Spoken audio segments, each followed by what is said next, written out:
my co-host. Stan the man. And we're excited to be welcoming the creator of Flex Slot, Jabor. Hey guys, hey, it's me. Mr. George Jabor. For those that Yeah. don't know, like Frank mentioned, the creator of Flex Slot and local grinder for our area, plays a lot on the Nerd Rage circuit. And you want to tell us anything about yourself really quick, George? Yeah, I like they mentioned, I created Flex.gg. I grind local tournaments around the Chicagoland area. I grind the NRG series, and I stream as well on Twitch at JabJabber, and just here to have a fun chat. Yeah, for Yeah. sure. I've been trying to check out some of your content, Jab Jabber. I'm normally not a Twitch viewer, but I've been trying to check it out. Our mutual friend Jared has always been telling us the gospel of Mr. Jabor himself. So we're super happy to have you on the show. Really grateful. Great to He's be the here. Jeskai control guy. Yeah, don't true. know? Every time we talk about control, Jared's always like, hold on, I got to talk to Garrick. I got to talk to Mr. Jabor. I'm like, okay, get the notes. and more recently, now Yagma, I hear. That's true. I've been dipping my toes into some other archetypes, not necessarily out of metagame decision, just out of some fun here and there. It's nice to take a break from time to time. Oh, definitely. Especially for content, you got to get some variety in there. I definitely appreciate that. With that being said, then, what's it called? We'll jump into some quick housekeeping just to get the show going. We don't want to keep George here too long since he's got an early bedtime. And then we'll jump into some housekeeping for you guys at home, and then we'll talk about the RC. Frank just got back from DC, had a cool RC, and then George himself had some predictions about the format and some opinions that we wanted to get from him as well. So with that being said, as you guys know, Patreon, always the best way you can support our content. You want to keep the lights on, help us out. Tales from the Tap. And then the show will always remain free on YouTube. That's always our goal. YouTube so far has been kind of popping out for us, so we really appreciate you guys watching. Glad that you like the video content more. Todd has been doing our editing there, but now that he has a new job, it might be a little bit struggle bus for him. So we might not have as many of the cards sliding up for you guys, but we're hoping that the quality of the content is enough. And then maybe we'll try to remember to read off some card abilities as we're mentioning them, should they be relevant. But yeah, subscribe, like, comment on YouTube. It always definitely helps if you haven't done it already, or if you're watching on YouTube right now. Definitely appreciate that. If you haven't joined our Discord, free access Discord, join it, get in there, get some discussions going. We're always happy to talk about what you guys want to talk about, get your practice in for events. Actually, Julian, one of our patrons, just won my RCQ this weekend at the store, and he did a whole synopsis about his deck for going to the RC in DC, and then what he's been doing for Modern, and how we have to actually practice Modern. We're turning Julian into a Modern player slowly but surely. Eventually, he'll appreciate the format. You can't keep him away from Lotus in any format. Yeah, exactly. He's a Lotus guy, which is cool because George himself said he was going to start playing some Lotus in Pioneer. With that being said, since we're doing some housekeeping, please check out flexslot.gg. It is a really cool tool that George built. You can put your deck lists into the tool. Different from other websites, though, you can actually adjust your sideboard technology, add notes for it, hit the pluses and minuses on why you're doing what you're doing for each matchup on your sideboarding. And as we preach here on the podcast, just use your cyber guide. You can take a cyber guide to the tournament. Why not use it? It literally costs you nothing. Even if you make a change at the last minute, even if you might already have memorized your sideboard, having a printout in your box, nothing can go wrong for you there. And then you can always maybe reference the sideboard for why you're doing a decision. Just remember, at the tournament, you can't have the notes on the paper. It can only be the ins and outs. And then, of course, like George mentioned earlier, check them out on Twitch at JabJabber, JabJabber. And then on Twitter, it's a JabJabber with an underscore. You can also check us out on X as well, Tales from the Tap. But like I'm not much of a Twitter guy myself, so I'll try to answer as much as I can whenever I get on it. But yeah, with that being said, let's jump into the RC. So, Frank, did you want to talk about a little bit of your highlights really quick, or did you want to maybe talk about what our expectations were going into the format first? Yeah, so I guess I'll start with my expectations for the format, and I think that we'll get into a lot of that more when we get to the highlight section, because I know that George has some opinions on blue-white, and I have some opinions on blue-white and why I got off it. Oh, look, you can see like my blurred cat in the background. That's awesome. Yeah, so going into the RC, the first thing I wanted to mention was that I wanted to get off of blue white control. I just felt like my game started getting bad. And the reason for that is like with Duskworn, it kind of felt like one for oneing started to get worse. Like when, I was playing to the new enigmatic decks, which is the deck that I landed on, and I board wipe, but they still have like an overlord that's ticking down. Okay, well eventually I'm gonna have to deal with that because that's not gonna get hit in the board wipe. The same was true for Rakdos Transmogrify. They started playing Omnixilus in the main board, and the goal of beating that deck is like, hey, I'm going to hit the thing that they're going to transmogrify. But when they case of the Stash Skeleton on turn 2, and you don't kill it, and then they Omnixilus on turn 3, and then they've got 2, then they get to unlock their thing. It's like, okay, well, now I have to play around trying to kill the thing they're going to transmogrify with facing down 2 different Omnixilises at the same time. And that for me was like, I was starting to feel like I was just losing, and then they were even drawing more cards than me. Yeah. And playing blue white, and I'm like, this isn't right. Yeah, it's funny that you mentioned the transmogrify list because you and I were talking about how a lot of people that were testing the deck were struggling with it at first, and the reason being that we kind of fell on was that Rakdos Transmogrify kind of disguises itself as a combo mid-range deck, but it's really just a control deck. And as a control deck, it just plays against the blue-white deck so much better. Like you mentioned, you're just drawing way more cards and actually slamming relevant threats. Ob by the way, is just such a hard problem for like control in general. Like when we were playing standard blue-white control, Ob was one of my like most hated, most feared cards. If you slammed that against me on turn 3 and you casualtied, 99% chance I lost. Maybe I get lucky with a double get lost and somehow grind it out at 2 life. But yeah, I definitely agree with your points there. Did you have something else to add before I pass it off to George? The only other thing that I didn't know going in that is another reason why I think it was good to get off of blue white was because the mono black slasher deck ended up going up in meta share from when like we were testing, and that is 8 Thoughtseize. Yeah. In game 1, which is like holy and it's got the ability to just kind of kill you out of nowhere. And so not knowing that that was going to be good, I think also probably made blue white struggle on day 1 as well. Sure. So what are your thoughts on blue-white control? And I know you have a lot of opinions on the deck specifically, but maybe you have some overarching entire Pioneer. I mean, I know Duskmore changed a lot, but like for Pioneer going into the RC, you had a lot of opinions, I'm sure. Yeah, I really tried to get as many people as I could off of blue white. For a lot of what Frank was saying, I agree with all those conclusions. A lot of decks did get more power after Duskmore and after Bloomborough, the last couple of sets that have been released. And then specifically, as Frank alluded to, with the rise of Thoughtseize Duress deck and the mono black slasher. Rakdos Midrange and Rakdos Tree have been on the rise. Yeah. And then Rakdos Prowess, which also plays a full set of 4 Thoughtseize in the sideboard very often. And so with all these just Thoughtseize decks running around and you're trying to play blue-white control, you're kind of just diving headfirst into a pile of rocks. You're setting yourself up for failure. I mean, you're trying to put Deduce on the stack, and your opponents are putting Demonic Tutor, Slickshot Show Off, and Artist Talent on the stack, right? With the Phoenix decks picking up some new technology as well. And so I think just the tools haven't been really gathering for the last couple of sets, while they have been for Blue White, while they have been for other decks, and it just hasn't been keeping pace. And yeah, like Frank took the Enigmatic deck. I think that was a really, really strong choice, and a lot of people did well with Enigmatic. Yeah, I think your flex slot player actually, Zach, took Enigmatic as well. I think he did a little bit better. Oh, sadly, he still took blue white. Oh, And really? he finished a couple wins short of a PT invite. Wow. He did make day 2 though. He was very happy. He did play blue white very consciously though, in that he played a version that was specifically better in the mirror. Sure. Because he did expect a lot of people, based on just Twitter sentiment and just like recent results from online tournaments, challenges, what have you, he expected a big turnout of blue white. And so he played a version with Narset Days Undoing combo, which was better in the mirror. And it worked a lot in his favor.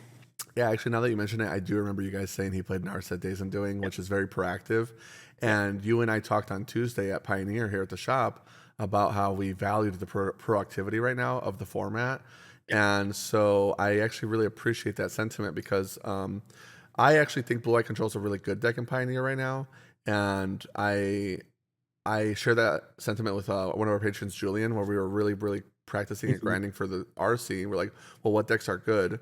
And we kind of agreed that Blue White, even though I appreciate wanting to get people not to play it, we expected it to be really highly represented as well, like you're saying Zach did.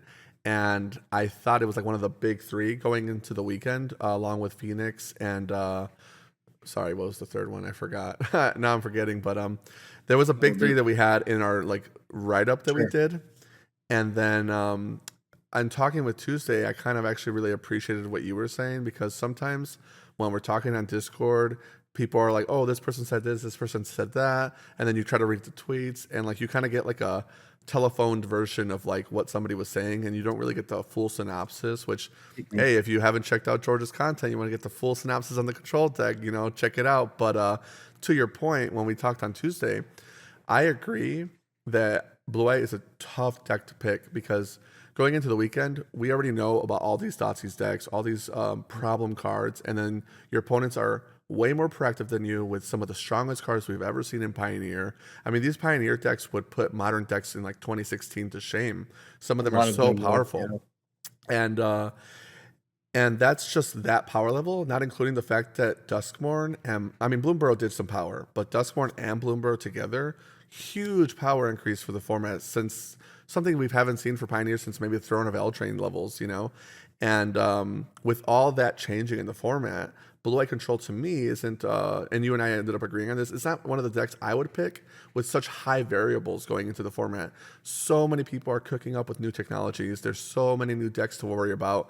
You're gonna play this deck that you need to be playing optimally with like more or less a perfect 75, like the right sideboard decisions, the right sideboard technology to even bring to give you the option to bring in for the matchups, enough mainboard hate for something like Rakdos aggro that can just kill you on turn 2 or 3 if they're playing the ley line or whatever.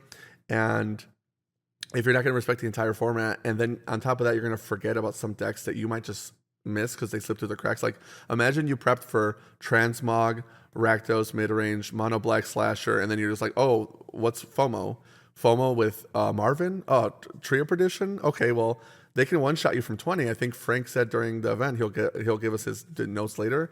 Somebody one shot him from 16 life, and he was Yep. like, well, that happened, and that cost him potentially going further into the tournament. And I was winning the next turn. Like I was heavily winning on board, and I lost off of a line, right? Because I've never, even online and on Moto, I'd not faced Rakdos Tree. I think maybe one time, and I like steamrolled it because they drew bad. Mm-hmm. Yeah, so like there was just so many new decks in the format for Pioneer, which hey, to be fair, I love it. Love that Pioneer got these bans. Kind of happy that Yep. more or less Treasure Cruise was held in check. Obviously, we agree that eventually Treasure Cruise is probably going to leave the format. I almost hope that Foundations gives us something cool like Faithless Looting that might push Treasure Cruise out. I think that card might be artist talent. I'm gonna say that now. Oh, I really? think I think that might be the push that it needs. Honestly, when I was seeing people play that card, I was kind of hyped for it, but I didn't get to play enough of Phoenix to know. We were practicing, like we said, Grease Fang, Lotus Field, Blue Eye Control, etc. But yeah, Phoenix with Artist Talent push Treasure Cruise out. Hey, you know what? Honestly, even just like Profs, Enigmatic, whatever it's called, and then like you T Cruise and draw like 4 or 5 cards in a turn. Even that alone, it's like wow, my Ledger Shredder. It's not even Ledger Shredder. It's a Picklock Prankster is Yep. killing you. Yep. So yeah, I think we agree. Yeah, and I agree with that sentiment too, because that was one of the notes that I had, like just off of not my deck, but other decks that I saw at the RC. I played into Phoenix twice. I won both times against Phoenix, but the artist talent looked so good on their side of the field when I was facing it that I actually decided to like use specific removal to be like, I'm get losting that. Like not anything Wow. else on your board. I'm hitting the artist talent because when they just like draw discard 3 cards in a turn off of their other spells that they're already draw discarding, it was like this is crazy. And I Yeah. remember thinking before playing into it at the RC, I was like, this card's bad. Like this isn't good. People are just like cooking too much. Sure. And then when I was at the RC seeing it, I was like, oh, that's got to die, and it's now, right now. Yeah, my moment of realization was when I was reading some of the post RC comments on Twitter and the discussions people were having about the metagame and the results and the matchup spreads. And I think it was Andrew Ellenbogen and that team that mentioned they were playing a Thassa's Oracle in the sideboard of their Phoenix decks because milling was happening, self milling was happening a lot, especially in like mirrors. And so that's when I was like, they are not kidding about this card. Yeah. They are taking it so seriously that they are playing a Thassa's Oracle Right. as a consequence of how good the rest of Yeah. this card is. It's worth it. And you know what? We're gonna mill. We're gonna lean into it. We're just gonna win off of that because that's how often this might happen.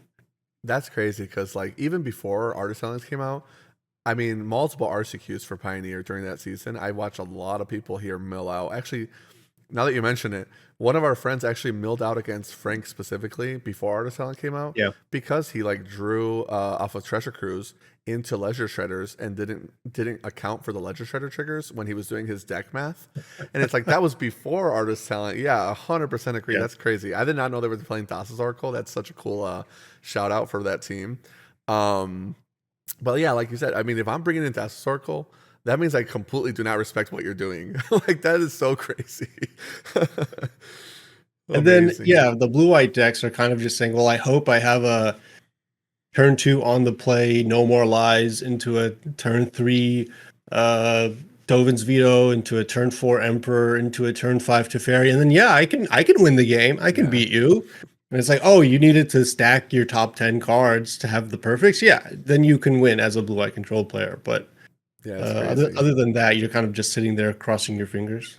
Well, Yeah. and it feels like along that sentiment that there are more decks right now in Pioneer that can just like win out of nowhere than before. Like that's always been Phoenix, right? Like Phoenix can just win out of nowhere and that's part of their deck. But now that you've got Slasher that needs, Aclazats and Slasher to kill you, or the FOMO deck, the tree deck that can just be like, oh, and now you're dead now, is like it's a real problem. Yeah. Yeah. Like you said, the Phoenix deck can kill you in that they need to assemble a bunch of Phoenixes and then take like 2 turns in a row and kind of like spend the whole turn their whole game cantripping. And these decks that you just alluded to are like, no, you're just dead. Right. Exactly. And that's just like, I don't know. How do you feel about a card like Path to Exile for Pioneer? I don't even know. I mean, it might see play. I don't think it would be good, and I don't think like blue white decks would be happy to play it. Mhm. But I don't really like theorizing about cards. Bringing cards into the format either. It's not my specialty, and That's fair. I also never want to be forced to cast that card ever again. So please keep it away. You know what? Honestly, I feel you, man. When Path to Exile became unplayable in Modern, like 5 years ago, I was like, wait, what's happening? There's no Path to Exile. Okay, you know what? I don't even care. Like, whatever. I only asked because there was that new spell that's like destroy a creature for 1, but they manifest dread, which I feel like is almost worse than giving them the basic land. Like I'd rather give them the basic land than like the deck fixing. But like I thought that might actually give Pioneer some power for white control decks, and then I thought about it. I'm like, well, you already have March of Elderwell Light, which is arguably better. It just sucks that you can never really do it on turn 1 happily. You have to like throw a card away, and like you're playing control. Why would you want to throw away a Supreme Verdict just to cast your March? I don't think you're taking any turns happily as a blue white control player. Yeah. So No, Yes, no completely turns, no turns happily. It's like you're just like sweating until you're like, all right, I'm taking up to Fairy for 2 turns. Like now I can breathe again. Yeah. Well, like you mentioned, like the best line for blue eye control earlier, and it's like even that line to me sounds kind of horrific. That sounds like a old Modern, like a 2015, 2016 Modern. Oh yeah, unbeatable. You're never beating me, and I have a colonnade. Oh yeah, get ready. And now it's like you have to like when Normalize came into the format for Standard. Obviously, we were like, oh, this is amazing, right, for Standard. But if contextually to like Pioneer, it's like No More Lies is not really that great, even with the exile kick in. Like, first of all, they have to cast into it. You have to have you have to win the die roll. Then they have to cast into the No More Lies. You have to be like, oh yeah, I'm happy about that counterspell, just to go to turn 3 and pretend you have any agency. So like, yeah, I definitely agree. It's like, do not play this deck, but if you do, definitely make sure you're playing it with caution. Be well aware of your matchups, and honestly, like I just don't. I'm on the same boat as you because I played blue white control in standard really happily, no problems. I was super happy with the win conditions, the removal we had. Sunfall is kind of a crazy card for standard. In Pioneer, I can't imagine settling on a 60 and being like, any of this makes me happy. You know what I mean? Yeah, that's how I felt as well. I think if I were to play a control deck, I would probably lean more toward what Frank played at the RC, Enigmatic. I know some teams were on like a black heavy build as well with like some thought seizes and go for the throats and things. So something in that realm. I think if you want to play like a control style of Magic, that maybe is where you want to lean into, or at least some type of Niv Mizzet, Yorion, something that utilizes leyline Yeah. binding and beans. Yeah, 100%. You need exactly beans. I was gonna say anything with card draw and like Niv Mizzet, beans, Yorion, whatever. I'm honestly surprised that Yorion doesn't get more play because like I was talking about it with somebody in Discord. I was like, man, I kind of miss Yorion in modern. Like the control decks, even for modern, it's like, man, the control deck really ain't it. It's like a like Whoa! Time out. well, fair. I know you have your like super cooked up Yeah. deck, but I'm just like so tired of this energy thing where like I kind of miss like the Yorion like 80 card, the control deck that like basically got Yorion banned. You know what I mean? With like Omnath, like even when they were like blue white with Omnath and Leyline binding, I was so happy about that. Those It's are some okay. powerful decks. You can go back and go play mirrors of that all day, like we saw for that one team event. Yeah, go back and play those mirrors Send and me be like, I back. miss this so much. Yeah, the 20 minutes overtime, 30 minutes overtime rounds. God. Yeah, you're milling yourself off of beans draws. Like, Well, since you brought it up, George, would you please educate me and let's talk a little bit about some modern maybe. Wait, what about it? What do Well, you want me to I talk was about? I was disrespecting your deck, and Oh, sure. I do Okay. know that Control. Jared was like, you haven't seen this deck, and I was like, I mentioned in your Discord, I was like, what's with the deck? Jared keeps Yeah, telling me yeah. about it. I mean, first, big shout out to Garrick Alfred, Garrick Relentless on Twitter Yes. and Twitch, who is my sounding board for all my ideas, good and bad. And so this is basically just a product of that. We talk all the time about the shifting metagame of modern, and the position of blue white control specifically in this case. For the last couple months, it's been Jeskai control. Yeah. Other times it's been Bant. Other times it's been four color, like you said, blue white with Omnath. Yeah. So it's shifted a lot over the years, and at the moment it's been Jeskai. And so, we were looking after the most recent Modern Pro Tour. A lot of people were playing, the Galvanic Discharges, the Wrath of the Skies, the Tune the Narratives, that version of the deck that got second place. And it was a very, very good deck, and it was something that was well prepared for Nadu. It was something Right. for well prepared of that meta back then. And after that, it was kind of it's slow. Nadu slowed down, and then for obvious reasons, and Frog came back to the forefront. People wanted to play their Murktide-ish type deck again, and so I got my Wrath of the Skies spell pierced a couple times, counterspelled a couple times, Force of Negation a couple times, and then you just die to the Frog or the Murktide. Most recently to the giant eyeball. Yeah. And so it's like, I'm just going to bring back Supreme Verdict. I Sure. don't want my board wipe, my catch up mechanic to be interactable at all. I want to be able to rely on this and lean on this to execute the rest of my game plan. And so from there, we talked about the position of the rest of the removal suite, which was the galvanic discharges, the subtleties. And we realized, I think it's time to just go back to the solid core of modern white-based removal. I write about this a little bit in the sideboard guide in the primer that I've got out right now. But the prismatic endings.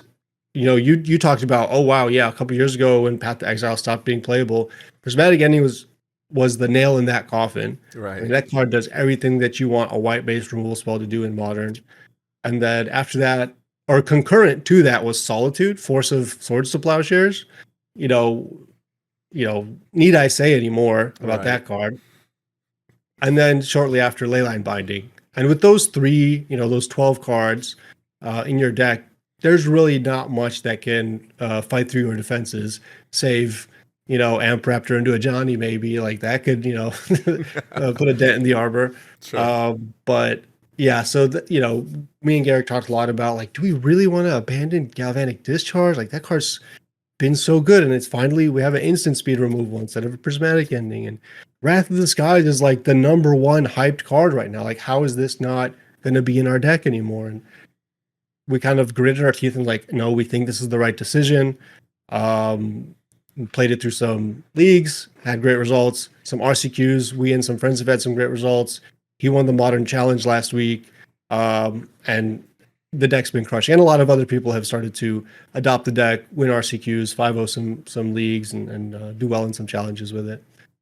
Okay, that actually makes a lot of sense to me. So when I was disrespecting the control deck earlier, I was specifically referencing energy. Yeah. I really don't like the energy variant. I know it was like really, really good and really hot for a while, but I think a lot of that was like people just not being ready for it and not respecting the power level of Wrath of the Skies. And while I do think that that card has a place in Modern and it's a very, very good card, especially should some unbans happen, like artifact lands or whatever in the future, that card really holds the format together. I definitely agree. Energy for me, I was like really not enjoying the deck, and it felt like the Jeskai energy control version really didn't feel like it top decked very well against a lot of decks, and so you had to so heavily rely on the One Ring, which not that I personally don't really have many qualms with One Ring. I know a lot of people feel some type of way. Just the fact that the control deck had to rely so heavily on it that they were like, oh, we have to play Manamu. We have to, this card has to hold it together for us to get to the Flage.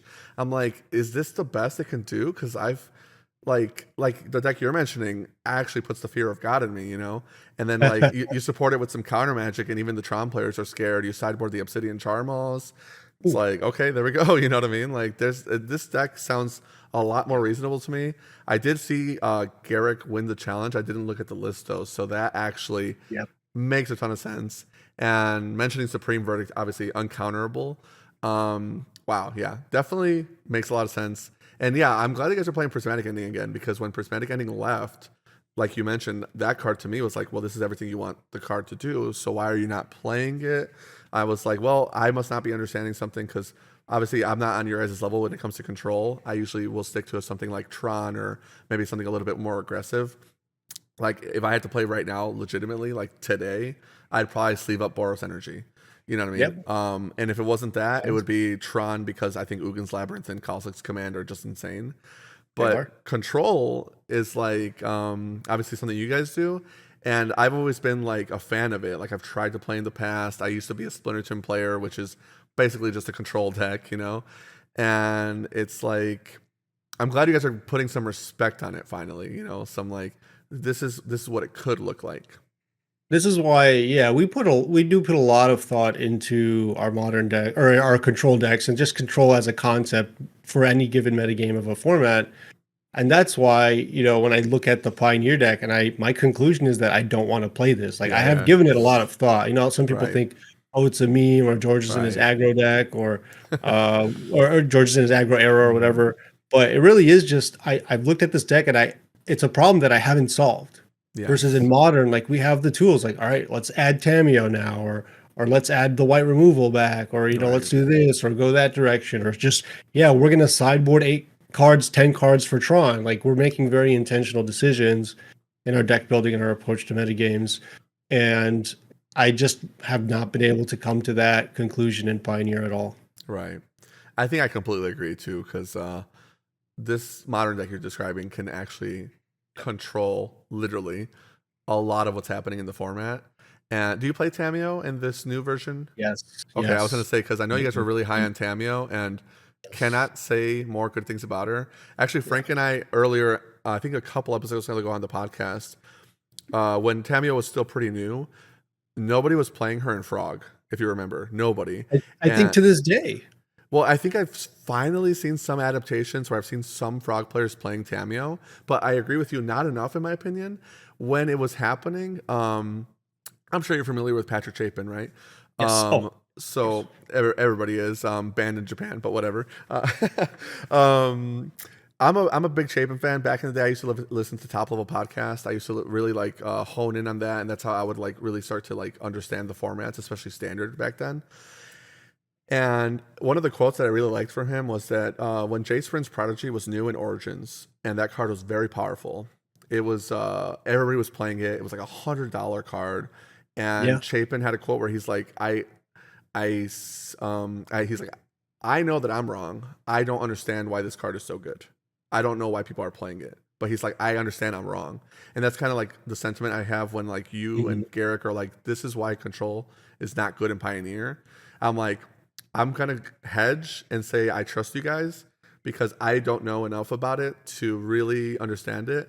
And that's how I felt about Tameo not being in Frog. I told Frank, I was like, I must be wrong here because I'm not a Frog player yet. Maybe one day. But I was Join us. like, I Join really us. like Frog, but I wouldn't consider myself a good Frog player. And so when I saw nobody was playing Tammy, I was like, it feels to me like these cards should be good together, but maybe something about them clashes. And so I mentioned the Patrick Chapin quote. And I was like, I'm willing to be wrong here and not understand it, but I think they would love each other. You know what I mean? And Tameo, like you guys mentioned, really like her, and I think she's a cracked card. Like I think Tameo is underplayed still. I think, No. Frank, you've played Frog, right? Yeah. So from my perspective, Tameo has 0 power, and I'm okay with that. Mhm. And I think from a perspective of a deck that's trying to kill the opponent, that's the biggest rift into why a lot of like the blue-black Frog decks are not playing Tameo. Yeah, I think that it would have been fine when I was playing the version that was on like Ring Shieldred as like the winning game plan. I think Yeah. Tameo slots into that deck really well with Frog. But as Frogs moved further towards the Murktide variant, I think that the deck was more tempo than it was control. And I wanted it to be control. Just because that's the type of decks that I tend to lean towards. And so that actually was what Jared helped me get off of was treating it like a control deck and then treating it more like a tempo deck. Like, okay, when am I turning the corner and just going for the throat? Yeah. And I think that's why they're not playing Tameo. But I think that if you played a Frog version that's more controlling, it probably has a better home. Yeah. For me, it feels like Tameo does a really good job of just like one, drawing you cards, obviously, but as a one drop, she's like the most insane blocker of all time. She's kind of like a must answer card too. If you just let your opponent draw cards for free, even for 0 damage, they're just drawing cards for free. And Frog has a lot of 2-for-1 themselves answers to your threats. And I personally am like a huge fan of like 3 to 4 force negations, 3 to 4 subtleties. Even if I am throwing my hand away, I really like that play style of like I can catch everything you're doing as long as I never stumble. And Frog obviously helps that with the card draw. I think Tameo really facilitates that game plan a lot. And so that was why I wanted to do it. In addition, she's such an insane blocker for the Boros Energy deck that it gives you the time you need to draw the Toxic Deluge or whatever you would need to make that matchup bearable. And she's also pretty grindy herself if you end up in a mirror match or playing against the Jeskai deck, where I feel like the Jeskai versus Frog deck, I would rather be the Jeskai player, but it is still pretty close. You know what I mean? Like there are times where Frog can like sometimes surprise them. I don't know. Maybe you disagree. It's for you win. Not in our version. Well, I I'll guess tell that's you fair. You have this. supreme verdict. I'll tell you this. I will give out the sideboard guide map for our Frog matchup right now. 0 in, 0 out. Really? It's Wow. that good. Well, Yeah. Supreme Verdict is definitely like the answer, which Yeah. to your point surprised me that like so few people were playing it. I know there was like a lot of times where people would play like one copy. I'm like, one copy? Are you sure? Yeah. You're gonna draw that one copy? But yeah, I agree, okay, I agree interesting. about Tameo. I think it's the type of card where, like Jason's Prodigy, where you have to just cast it and use it to realize like the power. Oh my, this card Yeah. is doing what for me right now? Yeah. Some cards read powerfully, some cards don't. Yeah. And then some cards, even if they read powerfully, are still more powerful than you realize, Right. even after reading it. Like I know this happened with the One Ring for a lot of people. Yes. That card was 30, $40 for a long time before people realized I'm going to put this in every deck. Yeah. And 100%. so I think My wallet is Tamio, so crying for missing that opportunity. Tabio, Psychic Frog, for example, as well. Aboard Oculus, that one was slept on. These Yeah. are cards where you look at them and you're like, and man, I could see it, Mhm. or it's cute. And then you put the card on the stack yourself, and you're like, Yeah. oh, okay. Yes. Yeah, when I heard people were cutting Murktides for the eyeball, I was like, what's happening? And can we just give a shout out to Duskmorn? Who would have thought one standard set would give us two 3-mana creatures, like creatures, 3-mana creatures that are playable in modern? Because I don't know, have you seen the Omnivorous Flytrap deck? Yes, I have actually That the one that puts two counters, then doubles, doubles it yeah. again. Yes. I got one of my buddies plays it at the shop now, and he played it at the RCQ. And he was a Boros Energy player. He switched to this because he's like, this is so fun, you know?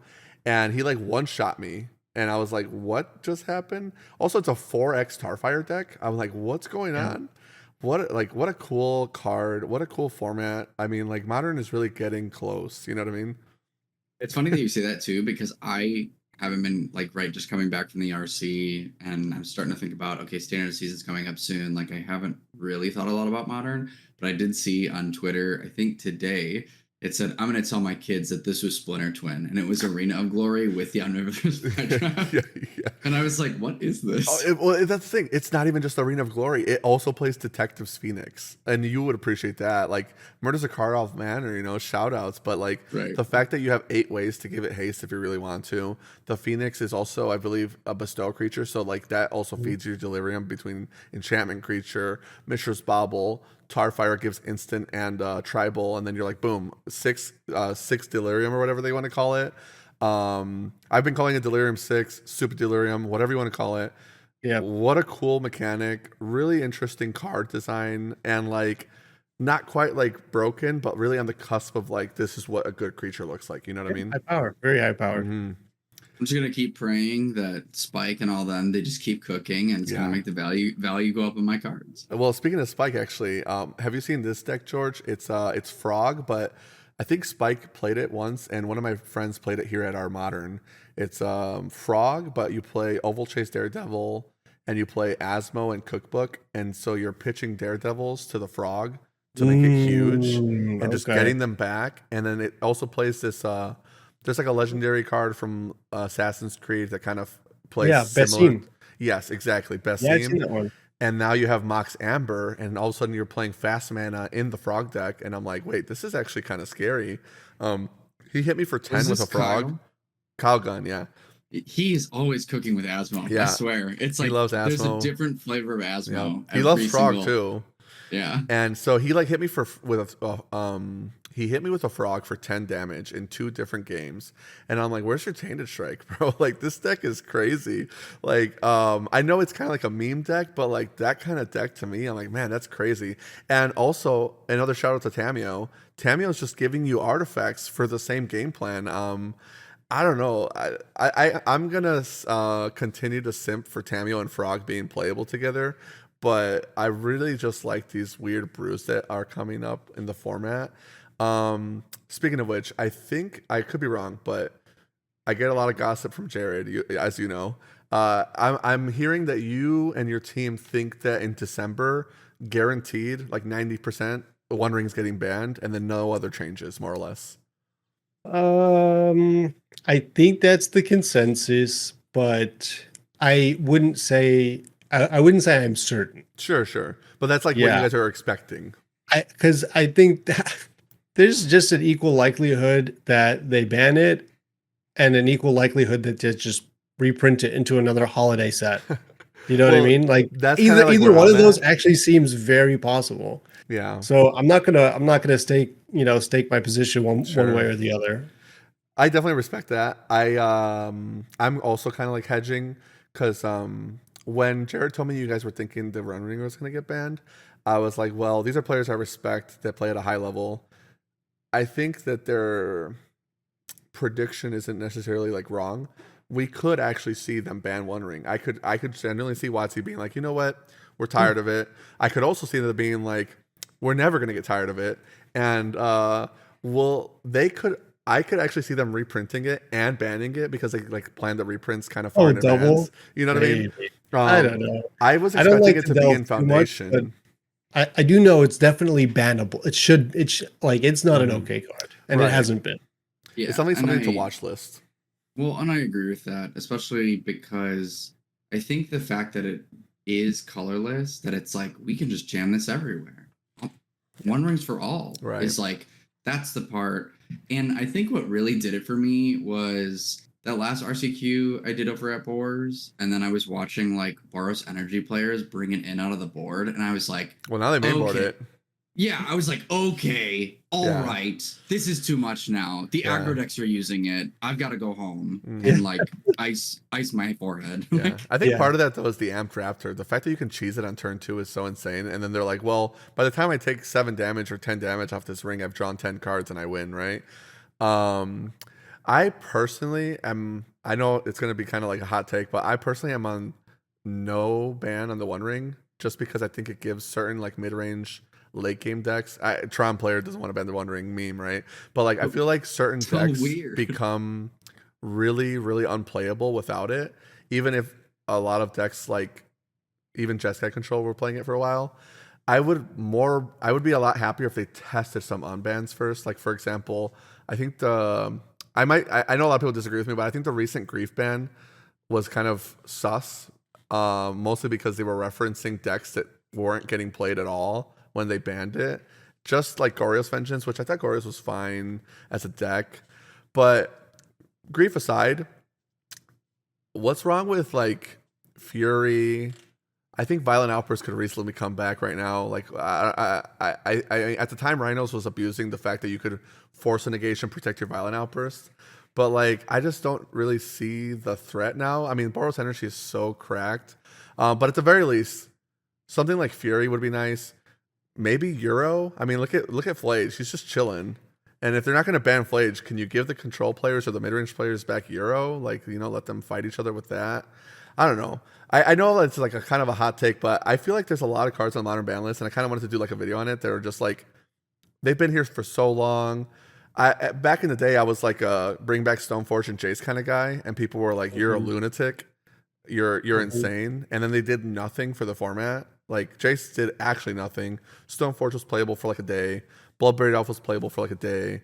And honestly, you probably would play Bloodbraid Elf again if they unbanned Beans, which I would be fine with. But there's just a lot of cards that I feel like could reasonably come back. Maybe even at this point, Splinter Twin. But I don't Fine, know. let me ask you this question then, based on what you said of like, yeah, Jace and Stoneforge and Bloodbraid. And you're like, well, they didn't do anything to the format. And so the follow-up question then would be, so what was the point of unbanning them?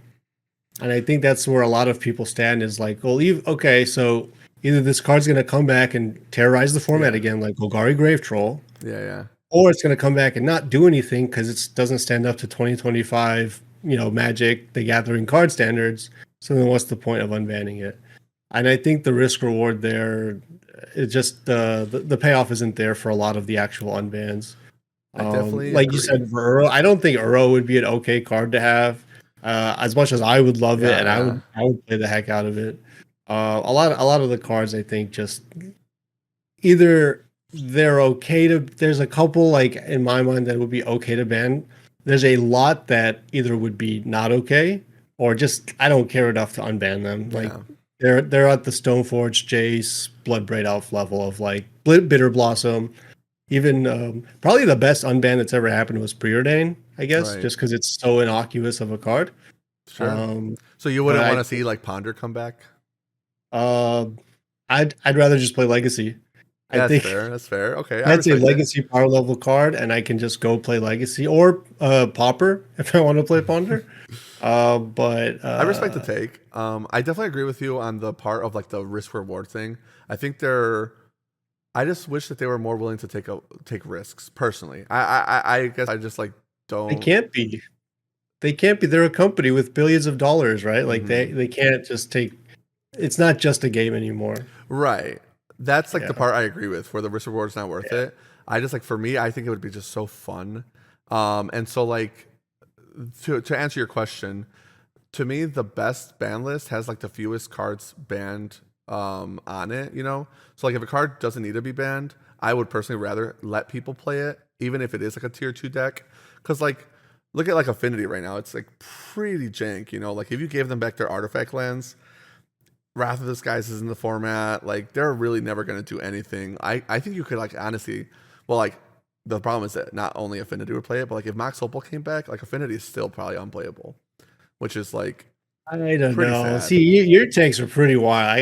I gotta tell you, you have I'm some telling you, man. very, I go off the cuff. very You know, laissez-faire, hands off, don't touch Mhm. my ban list type of, which I think it's not necessarily the best ban list is like the one with the least cards, I think, but it's the one that gives the players the best experience. Yeah, And if you do start unbanning things like Mox Opal and Artifact Lands and some of these cards that have traditionally been super busto, players just going to have worse experiences. Unbanning Grief, unbanning Fury, Violent Outburst. Like these cards maybe necessarily aren't oppressive or the strongest. Like they're not Black Lotuses and Ancestral Recalls, uh, but they lead to unfun play patterns, which I think is a big reason of maintaining a ban list. yeah, I think that like I what's also really hard about this conversation is like almost always the talk of bans and unbans is within the context of like the format that we're in. yeah, yeah. Because for me, like I wanted Fury to go so bad because when I started playing Modern as a Yawgmoth player and would go like, you know, True. Ignoble Hierarch, then Bird's Ignoble Hierarch, and they'd go Fury, and I've lost the game now. Like that felt awful. But in today's context of like, oh, I think Fury would really help bring balance to like Boros energy because it's a one on multiple. And like the same thing is true with Rhinos. Like I don't think Rhinos is gonna like crush through. I think it would contend really well with Boros energy. But like Yeah, I it's think that always really that's hard all. to say. And Yeah, because we To also don't see George's what's point, I agree with coming like the risk too. reward thing. I'm just like purely speaking from selfish desires. Like I'd love to shake it up. Like I would bring back Yorion if I was trying to have some fun. You know what I mean? Like I think they do shake it up every couple months when new standard sets are printed, and that's we see that like the very new true. cards trickle in, new archetypes take shape, players innovate on old archetypes that shakes up the format, and I think there's enough ebb and flow of a format like Modern that yeah, we just I don't think they can ever afford another Golgari Grave Troll incident. Sure. I see. Like when they unbanked GGT and then like it like and then Shadows of Innistrad got printed, and that's really what pushed it with Prize Amalgam. And then like a year later, like okay, now we got to ban it again.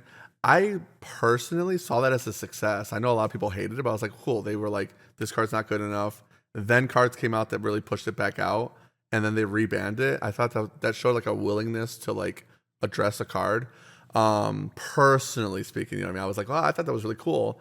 And so like, should they like unban a card and then go a year later, like, yeah, it's really not doing what we thought it was gonna do, reban it. I definitely understand why players don't want that, to your credit, and I definitely agree.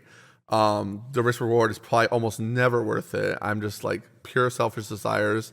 Let's see some unbans. That's usually where like my intentions come from when I'm just like, man, why aren't we playing these cards? You know, but like you said, One Ring, I'm almost certain at this point is probably going to go. I think at it's only a matter of time. The colorless thing, I'm not quite as worried about as much as like it's just fucking every deck. You know what I mean? And it's not like I was talking to Jared about it. I was like, listen, at one point every red deck played Bolt, and there was like 6 and 10 decks for red. So like you could argue Lightning Bolt was 2 played. And to be fair, like in 2010 or whatever, people did talk about potentially banning Bolt like way back in the day. But this card's a lot more fair than what the One Ring is doing. If it wasn't for the fact that the card just drew so many cards, I think that every deck's most efficient card draw just happens to be that card right now. You know what I mean? And they could probably do better. We're gonna get a Modern Horizons 4 eventually. It's just a matter of fact. They could probably do better. For a card that's gonna do what the One Ring does to keep bad decks playable without making every other deck draw 10 cards. So yeah, for sure. At the end of the day, reasonably speaking, I more agree with you than I don't. I just would love to see some shakeups. You know what I mean? Yeah. No, that's fine. Yeah, that makes a lot of sense. I think everyone wants to just have like a fun format, and there's a lot of different ways that that could take shape. Yeah, I'm just gonna have to do like a boar hat league where I do like an unbanned tournament and just make it like a play mat, like one of those like Oh, Manival stop, events. You're not invited, stop Frank. it. I'm gonna do That's fine. no bans. You win the playmat, and it's all the banned cards on the playmat, but with like the boar warrior. That'll be fun for like 2 rounds, not even 2 tournaments. That'll be fun for like 2 rounds, I and just want then to see a dark depths The, deck so bad. Dark depths would be the so broken in modern. Yeah, the only reason I had like, for that is because it gets too close to like Todd Anderson vibes where he like for this 3 weeks has like made a new format and then his place is making a tournament for it and then no one wants to do it and then he quits. Or like Oh, when hear me people out. talk to me You can about proxy the banned pre-modern, cards. I'm like pre-modern, like I don't know, man. That just sounds like why, Oh, I do know a lot of people do enjoy pre-modern specifically, yeah, I was and gonna say that pre-modern over gets the last popular. couple of years, I haven't played it, but I've seen the community become pretty solid over the last couple of years. But I just don't have time to pick up a new format. I think people don't realize, like picking up a new format is like picking up a new game. Yeah, it is Like I don't time just play yes, investment. one game. absolutely. Yeah, it's hard. It's difficult to keep up, and they are very different games. And so, yeah, a lot of people invite me,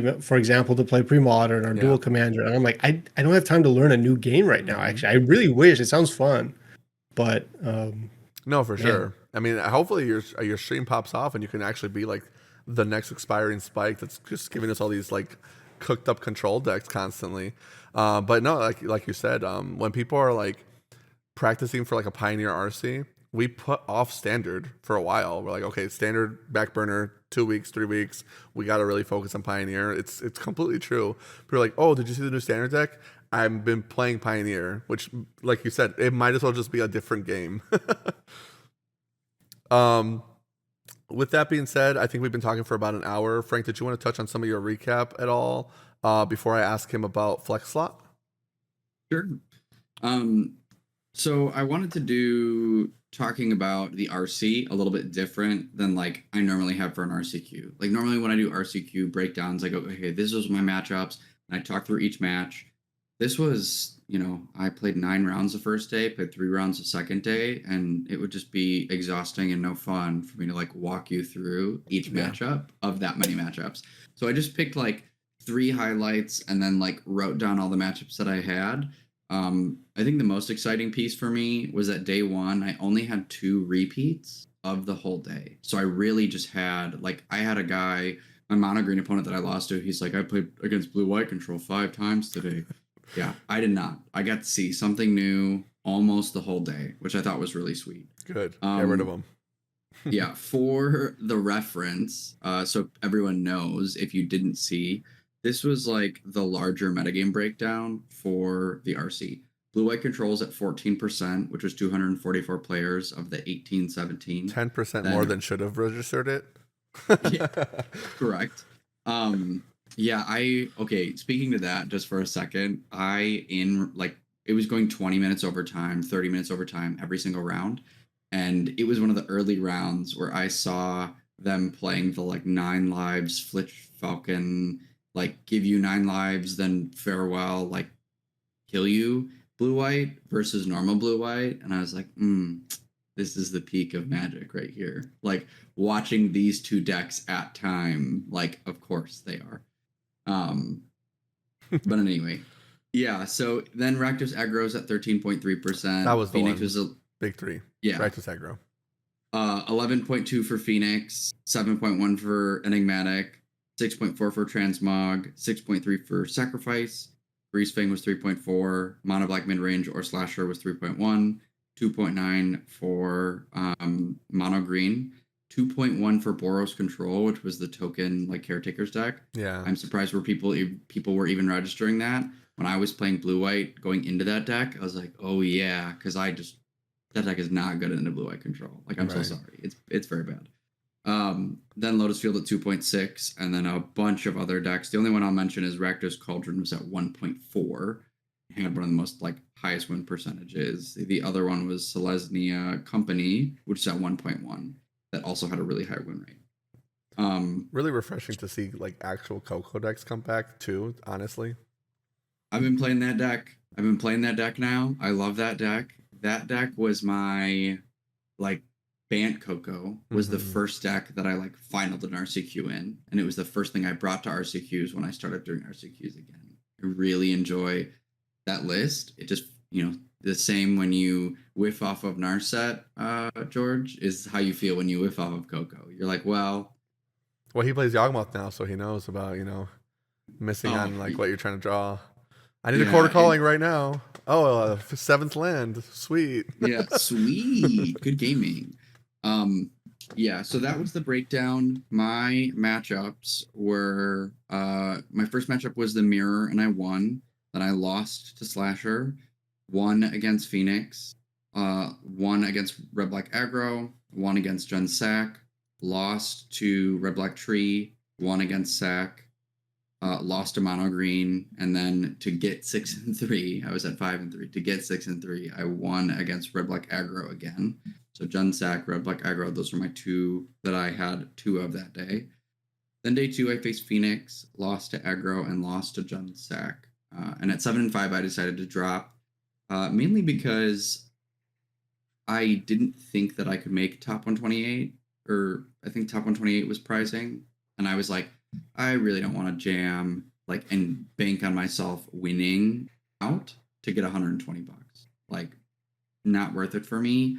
I decided to go play standard instead, and then 3-0'd that one league, took a bunch of pricing, and then ended up that it was 11-4, went up to 95th place or something. So I would have had to have just crazy breakers to even make the 128. So I felt really good about that. Yeah, there was so many draws, right? You were saying Zach specifically played to winning the mirror match kind of control deck, George. And I was going to say, I already kind of knew Frank's breakdown a little bit because we were talking about it on Discord, obviously, when it happened live. When you mentioned Zach built his deck for the mirror match, I was like, smart, honestly, which obviously shows that you guys put a lot of work in, because there was so many draws that even people that were doing well got pushed down from the amount of people that were like, well, I drew instead of lost, where I normally would have lost the match probably, and they just pushed the pairings all over the place. People probably had the worst breakers ever at that tournament. And I don't understand it, because that's one thing that you and I will work on, Stan, when we're building decks, is that I always want to okay, this is the deck that I like and this is the deck that I want to play.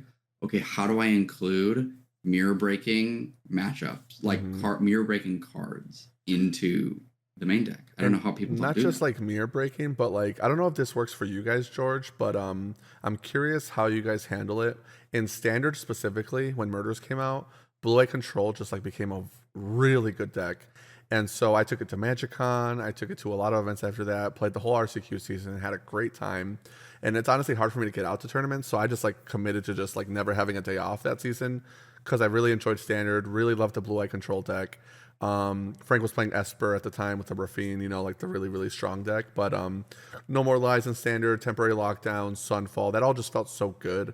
I'm sure you can appreciate that. When I was playing in deck building, though, I really took into account time. I'm not sure how some people just don't do it, or maybe they just don't think about it. But in deck building, I was playing 3 to 4 Jace Perfected Mind, specifically because I was I need to be able to win fast right now. There was so much domain back then. If you lost game 1, winning the match meant you have to win right now. And so I don't know, does that come into context for you? I mean, maybe in Modern, not as important, but how much of that goes into your guys' prep? Well, for Modern, it had been a concern on and off for years. I mean, there was never really a great finisher. Yeah. And for a while, we had the 4 Solitudes plus Gahira, maybe 1 or 2. Sometimes you were playing up to 4 subtleties. You had some of the elementals that can kind of get it there for you. But I don't know, turn 1 Ragavan, I got to pitch my Solitude, right? Sometimes you just don't have access to them on turn 5, 6, 7. And so it's always been kind of an issue on how do I close out the game? How do I turn the corner? Or even specifically in mirrors, which was, the original question of like how do I include mirror breakers to not go to time or to one up another popular deck. And I don't know, for a couple months now after MH3, Flage kind of just answered that question, and it hasn't really been a question in deck building anymore. I don't think I've gone to time since Flage was printed, let alone unintentionally draw. Right. I don't think I've gotten an unintentional ID in maybe 2 years at this point. And I think there's two things to that. One is preparing. Like you said, I had 3 Jace perfected mine. Like I knew what I was bringing to the table, and I knew what my opponents would be bringing, and I came prepared to win the matchup, not just as for the sake of a mirror, but for the sake of I don't have win cons in my deck. Like that standard deck had 4 Emperors Yeah. and like 2 or 3 Anchorages, right? Like Yeah. those were your win cons. Before Lost Caverns, you didn't even have Anchorage. It was like Murex. Oh God. Yeah, Do super not take me derpy, right? back. But And continue, yeah. so, yeah, now with Modern, you have the Flages, and in Pioneer, you have, Teferi, and you have the Hall of Storm Giants, and you have different ways to do it. But Yeah, it's Hall of Storm it's Giants. I think what happens a lot of times is that deck building aspect people can maybe pick up on, people can maybe make some adjustments, or I'm gonna bring an extra Mystical Dispute for the mirror, or you know what, I'm gonna change up my game plan in this way or that way. But what a lot of players don't do is change their pace of play. True. Or I'm not gonna dwell on this too much, change it for the worse once they see the clock ticking down. But Yeah. I think for the most part, they just don't change their pace of play to be quicker once they realize. You have to know what's going to be counted. As if my opponent puts XYZ on the stack, I'm not even going to reach for my card. If they put A, B, or C, yeah, Dovin's Veto like that. I know what matters. I know my muscle memory. I'm fetching while I'm saying, okay, I'm going to fetch Prismatic Ending your Ragavan. I'm passing the turn. Yeah. Like it's already your turn. I'm just going to be shuffling. We're done. Yeah. We don't need to sit here for 3 minutes. I've seen some long Modern turns that had like 1 or 2 game actions taken. Yeah. And I think deck building is one part, but your player dexterity is definitely another part.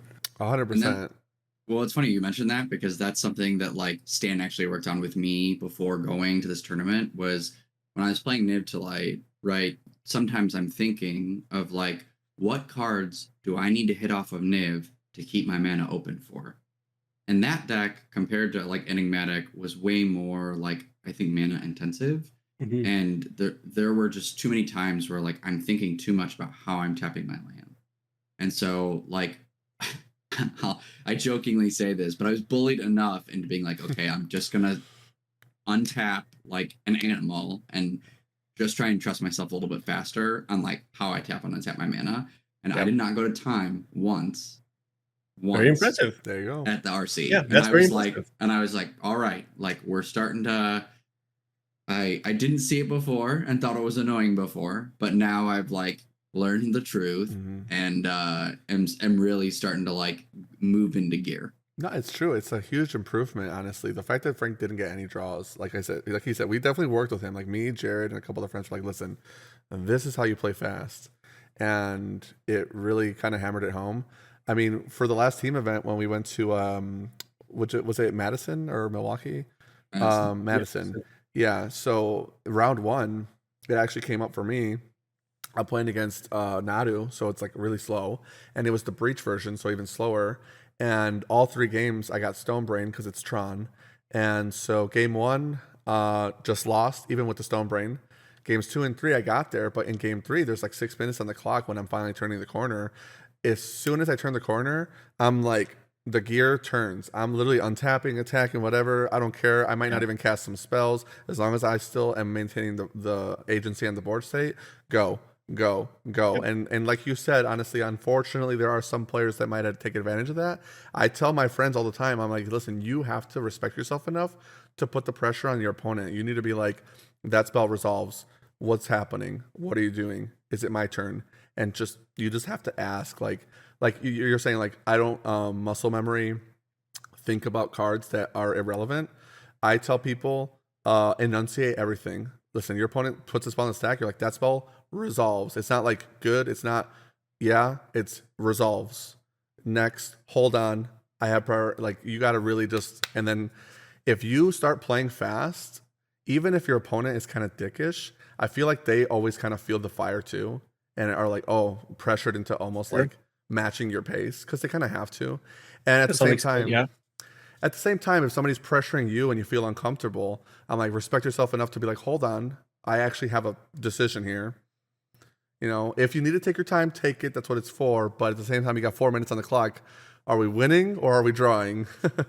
Yeah, Yeah, there are some moments where you know, you let's say you did get your solitude, it's on the board. There's like 2 minutes left, and your opponent's at like 29. Like you've Mhm. solituded them a bunch, and maybe they guide of souls, and they just have a ton of life. You have, let's say, two solitudes on the board or whatever. You look at your hand, it's a couple of spells and a land, and it's your opponent's turn right now, and you're like, all right, when I untap, I'm going to draw my card, go to combat, tap my two solitudes, attack the opponent, play the land I already knew about. I didn't, because what I drew is not going to matter. Right. I'm not even going to take the time to look at it, because as soon as you look at what you draw, you're going to start processing, reprocessing, Yeah. recalculating. Does this change anything for me? If you've already answered that question, the answer is no. You're just in like grind. I need to end the game mode, Yeah. attack with my samurai tokens, whatever, and Pioneer. Like, okay, when I untap, I'm going to these 3 mana is for 3 steps ahead. Those 2 mana is for Dovin's Veto. These other 6 are for Hall of the Storm Giants. So when I untap, I'm going to activate Hall. I'm going to go to combat, and I'm going to pass the turn. Exactly. Like it doesn't matter what I drew because I already know what I'm going to do for my opponent's next turn. Yeah. And so you have to have these shortcuts ready. You have to be confident enough to be able to take them Yeah. if you really want to. Because honestly, for Frank, not drawing with Enigmatic, it's impressive, but you do have a lot of win cons. More importantly, is impressive not just overcoming your deck, but overcoming your control opponent's decks Yeah. and not drawing with them specifically. That's the more impressive part. Yeah, 100%.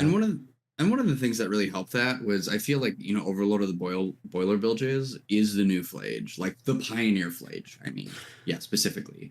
Yeah. And because Infernal I Titan had, is put to shame. I had some games where like it was like, okay, I'm turning the clock. Kenrith turn sideways, like you're dead.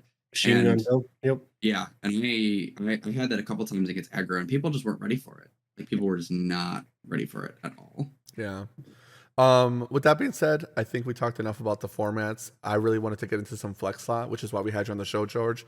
Honestly, really appreciate you being here. I know we kept you a little long, but for the viewers at home that might not know, I mean, if you don't know, how don't you know? It's a really useful tool, guys. I'm telling you, I'm not just shilling it for no reason. I'm getting nothing out of this. I really genuinely think it's a really good product. I'm starting to use it myself for tournaments, the few that I go to. For Team Boarhat in the future, I'm making them use it. I'm just gonna do it. You got to use it. But what is FlexSlot? Please tell us. So FlexSlot is a website. It's a free website to sign up, to use, to interact with other people's content in every way. But it's a deck building and sideboard guide website and just general strategy and tournament prep. It's something that I created by myself from scratch. It's something that didn't exist before.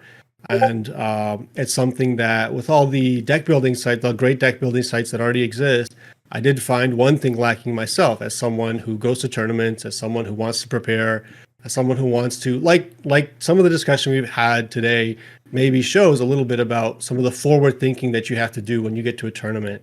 It's not just what are my 60 plus 15 cards. Right. It's not just what do I put on the registration sheet. It's how do I approach certain matchups, certain environments that I find myself, certain game states that I find myself in. And so, yeah, when I going to deck building sites, getting my deck ready. All right, do I really feel ready for a tournament? Like, not really. What if my opponent plays Tron? Am I ready? Do I have enough sideboard cards for this matchup? I have a lot of bad cards. I know that. Do I have enough to bring in? Right. And so that's where this was born out of for myself. I want to do sideboard guides. I want to be prepared for tournaments. I didn't know for a long time that you're allowed to bring a piece of paper, smallish, like something with a reasonable size and reasonable amount of content on it, to a tournament. You're allowed to have that. It could be in your deck box. You can just reference it, a little note card between games. And so I started preparing those. And I started doing pretty well at some tournaments. And some people started asking me to share my insights with them. Do you have a sideboard guide? Can I buy a sideboard guide, or do you have a Patreon or whatever? And so that's when I started to do to publish them on like Google Sheets or different Excel documents or like type of format. Like they you see a lot nowadays. And I never felt really happy with that product or like I'm happy using it myself, Yeah. but I never felt happy giving that to another person. I felt like it was maybe an incomplete product. It looked a little bit too much like work. It was a little bland. It was a little not super shareable either. Like if I wanted it to be paywalled, like I can give someone a link and hope they don't share it, kind of a Yeah. thing. And so that's when I started to work on the website. I'm like, I think, I have some ideas here. I I use the thing myself. Like this would be not just uh, a far removed, software developer working on this product. It'd be like someone who's in the community. Like I'm in the community. I work on Cyborg Guys. I go to tournaments myself. I think I know what a website like this would need. Yeah. And so I have a lot of friends that have helped give me insights, be my little beta testers and my little guinea pigs, which is fun. And so that's where this was born out of. It's deck building is just one aspect of it. Sideboard guiding is the big thing that sets it apart, where it's super dynamic, super interactive, and there's a lot more to come for sure, and definitely next year. Yeah, I think that like one of the things I specifically love about FlexSlot and what I've been using it for is that before, we got turned on to FlexSlot, this is like a year ago, Stan, where like you and I are sitting at the computer using a Google Sheet to like type out. And then once you get to the other side, you've got to like format it a certain way to like get it to not, be super annoying when you're typing. And it kind of did just feel awful. It was very time And consuming because, to George's point, I didn't want to give an incomplete product. When somebody asked me for a cyber guide, I wouldn't do sheets. I would do docs, and I would Yep. make sure it was like an Yeah. actual, like fully formatted arrows, very clear and concise. And I made sure that the font was exactly big enough to fill up the whole sheet, but not overflow, because you only get one sheet. So like I talked to some judges, like you get one piece of paper, that's it, no notes, ins and outs. And then I would be like, oh, parentheses, this is the number, quantity of cards you're bringing in and out, so that people don't like miscount their cyber cards. And so that's actually one of the things I really liked about FlexSlot when I was dabbling with it. One of my struggles for sideboards is when I create a sideboard guide or a sideboard even for a deck, sometimes my struggle is, like you mentioned, am I bringing enough cards for a matchup, or am I bringing in too many? And I have to respect the whole format. So like for something like standard, it's actually pretty easy. It's like, okay, this deck is 15% of the format. This deck is 10. This deck is 10. This deck is 5. All right. Well, I have to make sure I respect these guys, and then some of the tier 2 decks with at least one card. And then when I was using FlexSlot, you can see all the pluses and minuses. You can actually see, oh, I have 9 cards for this matchup. Do I need 9 cards? Yes. Oh, it's a control mirror match. Okay, I'm bringing in 9 cards. 4 of which are like Jace Perfected Mine or whatever, Oh, this matchup's pretty free. I'm bringing in 1 card because this card in the main kind of sucks. And you can literally just visualize it. It makes it so much easier than like what I was previously doing, which was send me your list, and then I'd opened up Goldfish or whatever, mtgdex.net, look at the metagame, look at all their sideboards, and then look at the deck and like, okay, all right, this is what I would do, and then give it to the player and hope that I didn't like miss something. So FlexSlot really kind of makes that a lot easier to do mentally, and it's like less taxing. Yeah, there's a lot of there's a lot of interactivity to it. There's a lot of visualizations to it, and it's meant to make it a lot easier. It's meant to make you more confident in what you're bringing to a tournament. And yeah, using Google Sheets, like there's not really an easy way to import a deck into, like, you have to copy paste line by line, and how am I doing the quantities, and how am I going to piece this out, and it's also super manual and intense. And yeah, this just makes it, this simplifies the process, this standardizes the process, as it becomes like the number one platform, the only platform at the moment to be able to do this. Right. It standardizes a lot of these processes for content creators, as well as just everyday competitors. Yeah, I was gonna say something, but I'll let Frank go first. I was just gonna say, and I love the ability to like run once I've made it and I could just, and even you also have the feature where you can add play draw too, which I Yep. also think is like a really sweet tweak. Underrated. Or yeah, super underrated.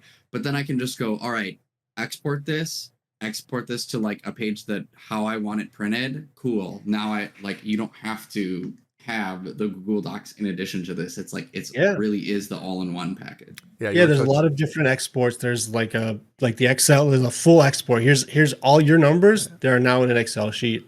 If you really, really want that. There's also just the abridged text export. I want something that I can print into my deck box that just says, Dovin's Veto -2, Mystical Dispute -2, a Yeah, Lightning Bolt +4. And that's right. all I want. And that's also an exportable format. Like the imports, the exports are all meant to be super user friendly and empower you to make this strategy. There's also buttons for importing the modern metagame. Like I don't want to go and add one by one, column by column. Just import 12 matches for me, and then I'm going to get to work. Yeah. That also exists.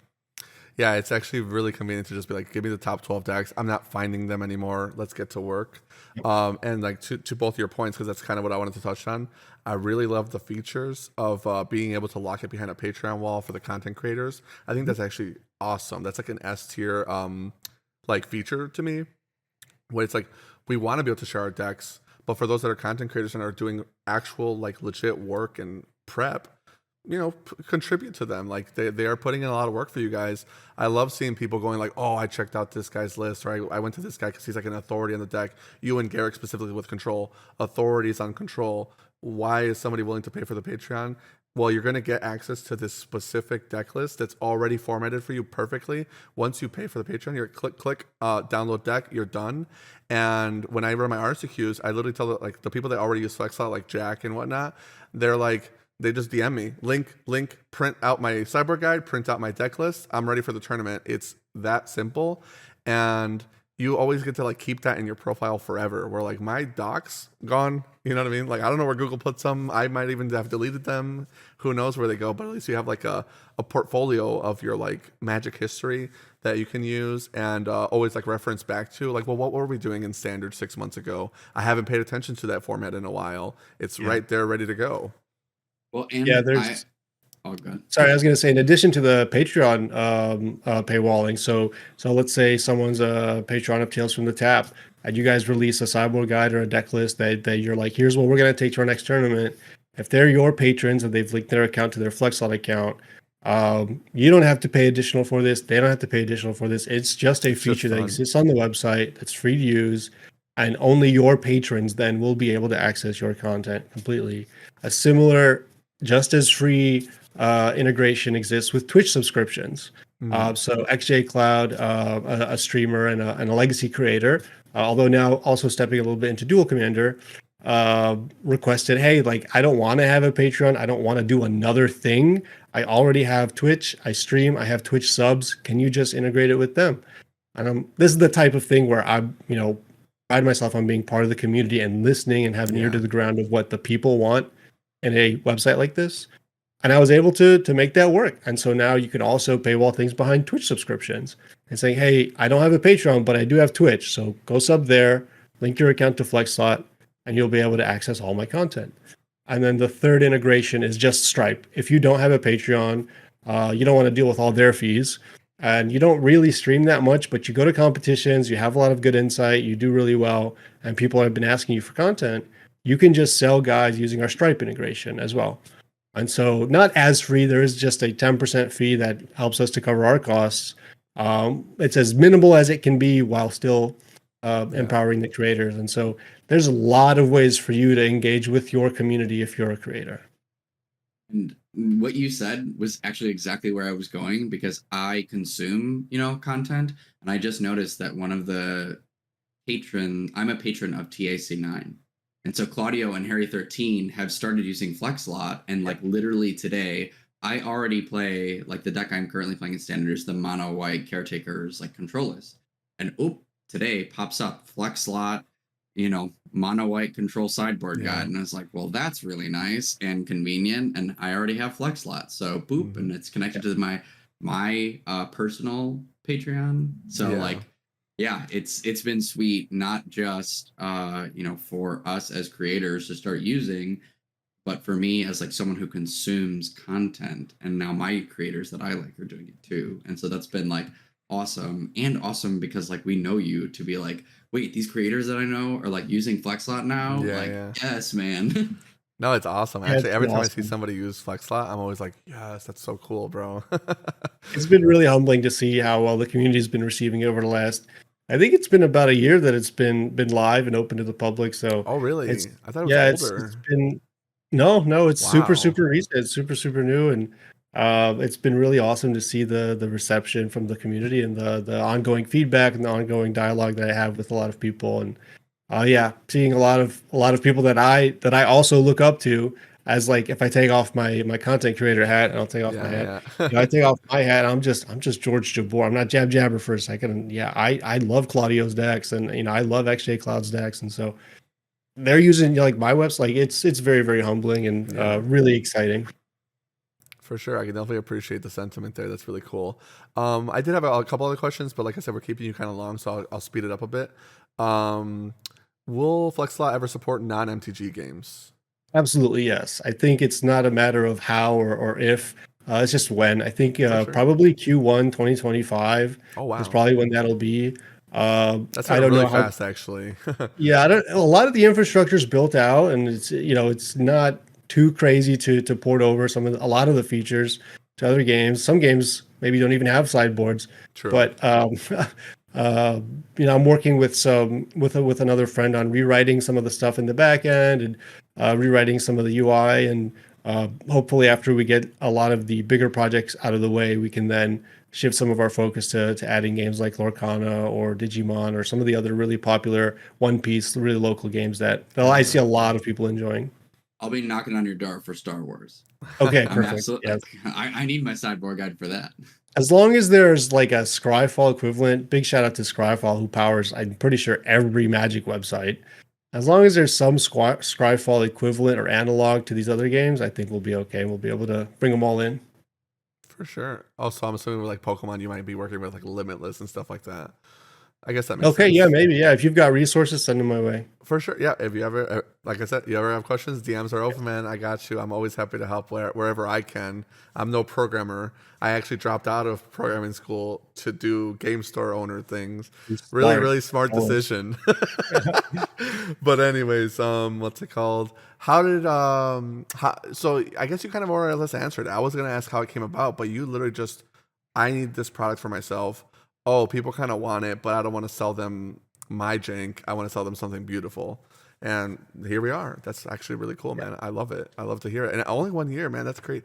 The way FlexHot looks and how many people use it, I genuinely, and I'm not even trying to be flattery because I know I've been shilling the whole time. I thought it was like a 3-year-old product at least. So I'm like, No, hey, and that's well, awesome. you have flattered me. I appreciate that. Hey, I'm Very always much. happy, man. No problem. I mean, Very kind words. when I see people doing very cool stuff, I want to be like, people are so hesitant to like glaze. It's like, oh, you're glazing. Who cares, bro? Like, I might die tomorrow. I gotta say what I gotta say. You know what I mean? Like, That's such a good philosophy. but no, I really appreciate it. Frank wanted to get into some more of his game stuff, but as far as everything FlexLot goes, I think we've got everything we wanted from you. If you wanted to head off the show at this point, get some rest. You know, I know you're a busy man. We could let you go. Let me know if you want to give some shout outs from your side, your people. I know you have a team FlexLot. I know for sure. Check George out at Twitch, Jab Jabber, and follow him on Twitter, Jab Jabber _. I actually, of the few people I watch tweets for, it's George is one of like the 10. So Yeah. he's actually posting stuff that's insightful. And I appreciate Make it. sure if you follow me on Twitter, it's Jab Jabber with the underscore. I Yes. don't know who the other Jab Jabber without it is, but it is a suspended account, and it's not me. It was Oh never wow. me. Yeah, it's I have no idea. I promise I'm not that guy. I promise it's not me.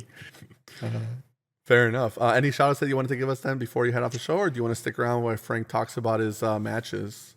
No, yeah, quick shout outs before I head out. Shout out to the team. Like I mentioned earlier, Garrick is the one who helps me with a lot of my control ideas, sounding board. He streams as well at I think it's just Garrick Relentless or Garrick Yeah. _Relentless on Twitch, and then it's G_relentless as well on Twitter. You should be able to find him. If you go to flexlot.gg/team, you'll be able to find everybody from the team there. So shout out to all those folks. They've been crushing it at RCs, at RCQs, at NRGs. Garrick's currently first on the leaderboard at the NRG seasonal leaderboard. And the last weekend of the year is coming up later next month, November 3rd, 4th, I believe it is. And so hopefully the team will be able to crush it. So follow the other guys. And yeah, use FlexSlot. I think it's a great utility, not just because I made it, but I found it helpful for myself as well as just a competitor. And I'm always open to any sorts of feedback or insights people have, or requests or special requests or whatever, or of course bug fixes as well. I'm super receptive. Reaching out on Discord is probably the best way. Twitter as well works, but sometimes those messages get hidden. But yeah, I'm an open book, and thanks to you two for having me on the show.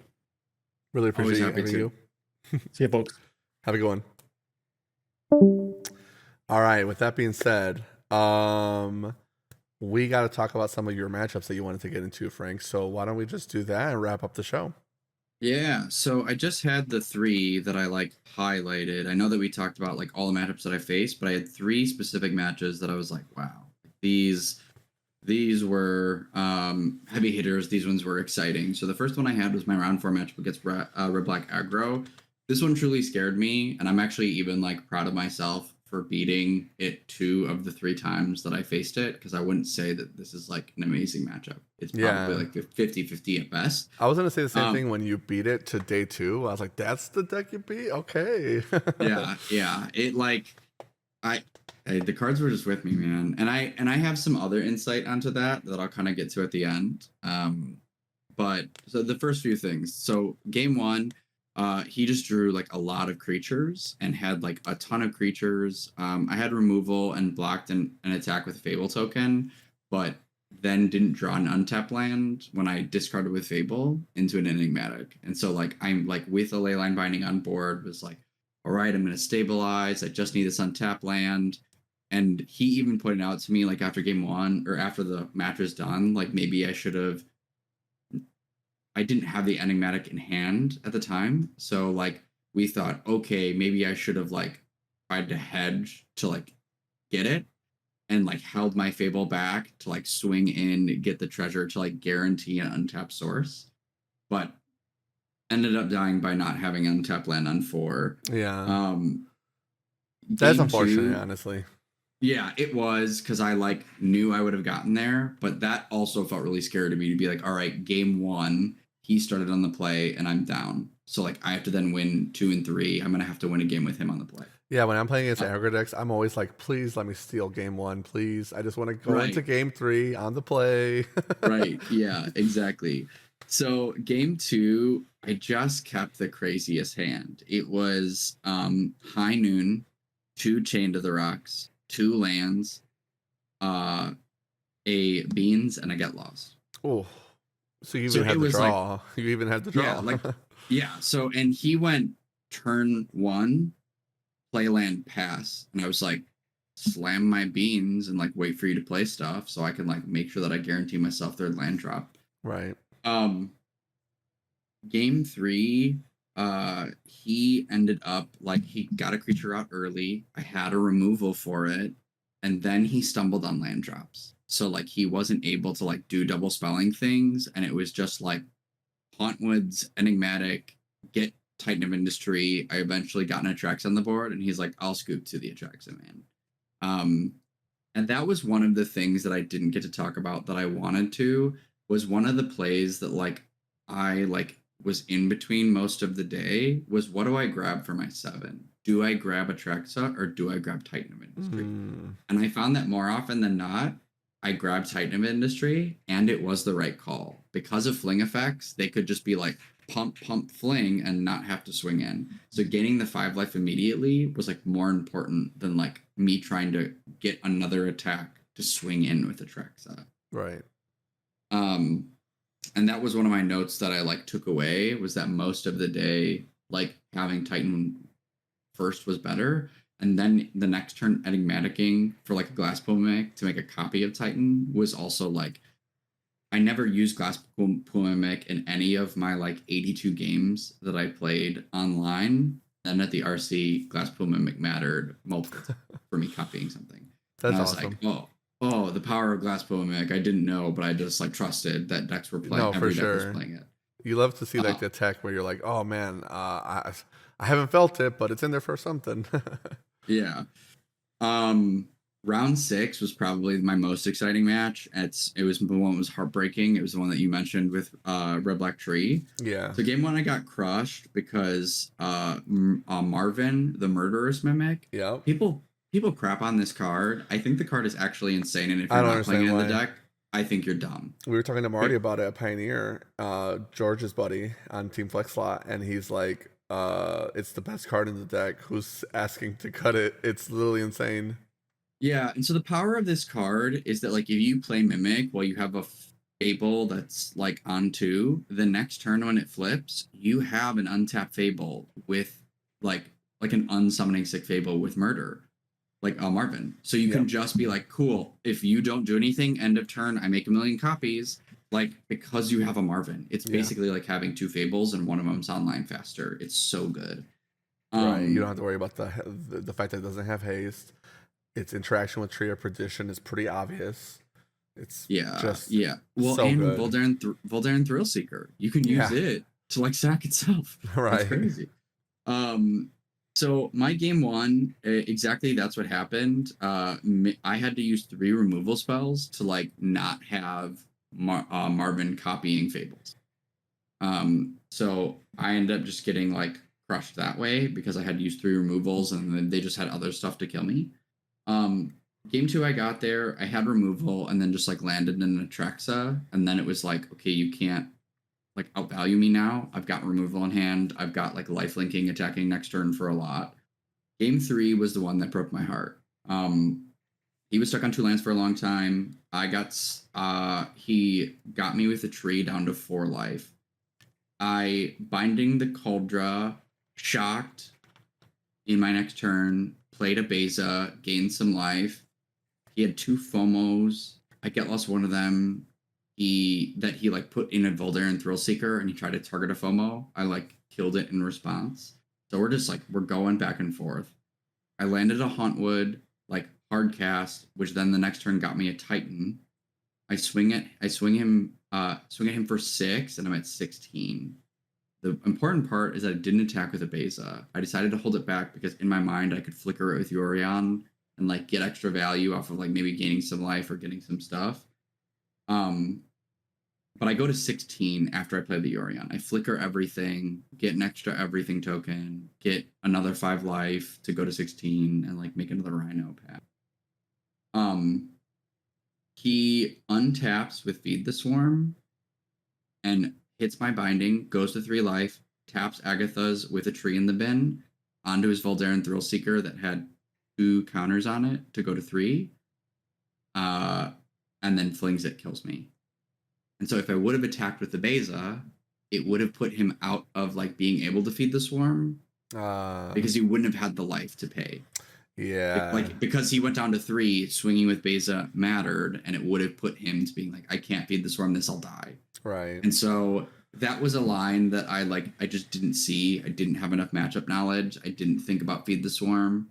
Feed the Swarm was like the tech of the day, but like every red black deck, red black aggro, they're all playing Feed the Swarm. But I just hadn't seen it in testing. It was like a new ad for them. And so it was a mix of me not thinking about Feed the Swarm and a mix of like me never playing against Tree. That was like my second time ever. Yeah, exactly. Like we talked about, that's where the prep comes from. It is what it is. Yeah. And then my last big match was against Phoenix. This was my first match of day 2, and it was probably some of the best Magic I've ever played and one of the best games I've ever played. Like afterwards, I was like, dude, this is some of the best Magic I've ever played in my whole life. Like it was just so back and forth, so grindy, whole day, like the whole match. It was awesome. That's actually kind of awesome that you mentioned it because in day 1, you were talking about how, not to be mean, but like how mediocre a lot of the room was at Magic. In day 1, when you're looking at the first couple rounds, like, oh, a lot of these guys got team scoop, homie scooped into the event. And like I think there was like a tweet that got shared in like all the discords. I know Jared posted it in ours, but I saw it on Twitter naturally, where like this guy went to an event and won round one. Somebody scooped to him round two, and it was an 8-person two slaughter. So he only played 2 rounds and got an invite to the RC. And people were like, well, there's probably just so many of these going on in like small areas that just don't have as many players or as much of a density of tough players. Because, like, for example, this weekend at the store, we had an RCQ with 17 players, which is barely a 5-round cut to top 8 for those that don't know. Because 16 would have been cut to top 4, I want to say. And we had the top 8 cut, which is nice. But those 17 players, it was a pretty tight room. Like, even like the worst players in the room were solid. Maybe like 1 or 2 people that I would be like, oh, this guy's just like here to have fun. And then like you go to like maybe, I don't know, a small area like in Arkansas or Wyoming, and you're like, oh yeah, we have an RCQ. We're hoping we fire with 4. So like probably a lot of people at the RC that just really love Magic, but maybe aren't the best players. And that was one of the things that I like was going to get to at the end, was that was the most surprising part about me for the RC was qualifying in this area with Nerd Rage and like all of them and Team Flex Lot and like all these great Magic players in the Midwest. It's harder to qualify for, like, to me, the rooms are harder to qualify to go to the RC than playing in it, because there Yeah. were just so many people that like I could tell when they were playing against me, like, oh, you could have killed me and didn't. Yeah. And it's just Yeah. because like I just think that we're so blessed here in the Midwest to have like really tough competition that, you know, I found the room to be easier than I Yeah. do normally for like a 10K here at Energy. Right, and that kind of like helps with the nerves and everything. And honestly, you're only gonna get better if you play against the best players. So that's why I always shill for the Midwest. I know there's other tough areas like New York and California and stuff like that, but out here in Chicagoland, man, we really got a lot of tough players, which I'm grateful for, like you are. So going into your last match, the Phoenix, the best plays of all time for your last win of the Yes. day. So that was my last win of the event. The 3 games were all brutal, really grindy. Game 1, I like play out a Yorion, and like I'm like, all right, I've got a flying blocker for your stuff. I've got a Hauntwoods that's online. Like, your go, and I'm at 13 life. And with artist talent in play and 2 shredders, he ends up like he plays shredder, ends up like playing a cantrip. And I thought that this play like really separated him from other players, was he cantripped, put 2 shredder triggers on the stack, and he's about 20 cards left in his deck at this point. Considers with his shredder triggers on the stack. Ends up, and he's got 1 Phoenix in the bin at this point. Through all of those draws, he bins 2 Phoenixes, goes Lightning Axe your Yorion, swing with my 1 Shredder, and my 4 Phoenixes kill you. Like 13 to 0, like in that turn. Like it was for 14 damage, I think. Yeah. So, right, And Phoenix. he knew he had to respond, get the dig, get the actual value. Plus, considers a card that you might discard to the Ledger Shredder. So it's like, well, let's get rid of it anyway if I'm going to pitch it no matter what. Yes, I agree. Right. Very good. Yeah. It was awesome.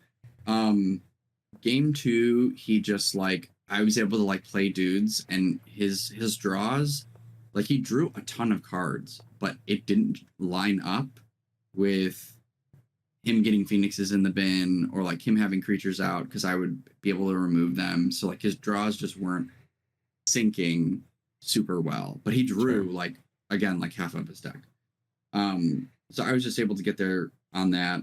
Game 3 was a ton of like counter magic. He countered 4 or 5 spells, but I was really patient and like held on to my enigmatic incarnation.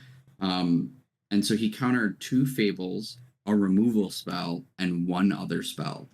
And this just like shows like how patient I was being with this enigmatic. Like I was like, I know I'm going to play through some counter magic, but I've just got like more gas. This one in the has to tank. resolve. Yeah. And so I slam enigmatic. He doesn't have another counter for it. I get Titan, which he then 3-for-1s. Like he like has to swing in.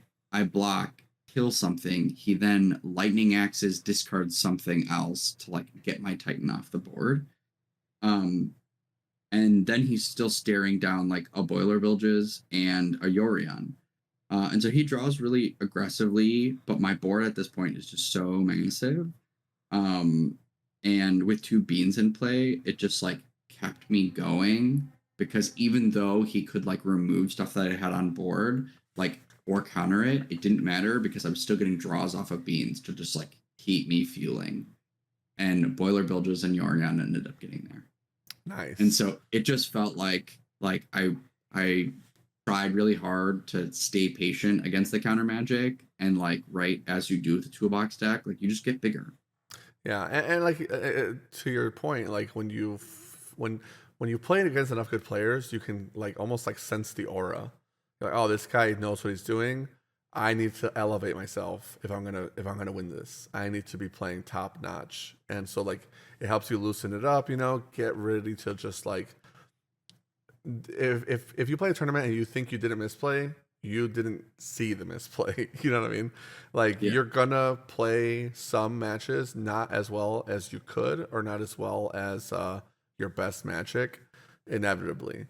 So like recognizing when you need to turn it on, because you just can't be on the whole day. You'll exhaust yourself unless you're playing like turn 2, turn 3 burn, in which case go nutty. Yeah. The other thing about the day, like about the RC in general, that I think that gave me an advantage versus other players in the room was open deck lists. This was like my Nice. real first open deck list tournament. And because of Flex Slot and because of like the way that I play Magic and how much I grind, I know what kind of hands I need to keep against other decks. Yeah. And so like I had a couple times where when I was playing against Rakdos aggro, where it's like 4 lands, beans, haunt wood, 1 removal spell, and I'm like, I know that this isn't good enough. Right. Like this is not good enough against red black aggro. I need to keep something more aggressive. And so I would ship that back. And so I found a lot of players that I was playing against were keeping generically good hands. Like, oh, Into the Blind, this is an incredible hand.